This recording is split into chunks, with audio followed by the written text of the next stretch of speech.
أكد رئيس الحكومتين الإسبانية والبرتغالية يوم الأربعاء أن ضم المغرب إلى ملف بلديهما المشترك لاستضافة كأس العالم لكرة القدم 2030 يعزز حظوظهما بالفوز ويبعث برسالة وحدة بين أوروبا وإفريقيا. وجاء هذا بعد أن أعلن ملك المغرب محمد السادس الثلاثاء انضمام المغرب إلى ملف إسبانيا والبرتغال عام 2030، علما أن المغرب ترشح 5 مرات سابقا لاستضافة المونديال.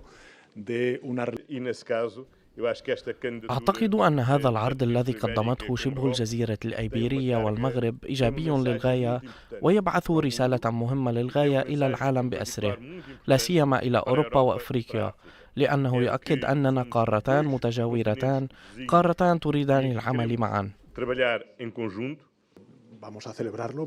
أعتقد أن هذه الشراكة تضع العرض المشترك بين إسبانيا والبرتغال في وضع أفضل من أجل الفوز بهذا السباق، وستكون مفيدة جدا للرسالة التي تحدث عنها رئيس الوزراء كوستا، والتي أوافقه بشأنها عبر الحفاظ على علاقة وثيقة بين أوروبا وأفريقيا، بين 3 دول تتقاسم فيما بينها أشياء كثيرة.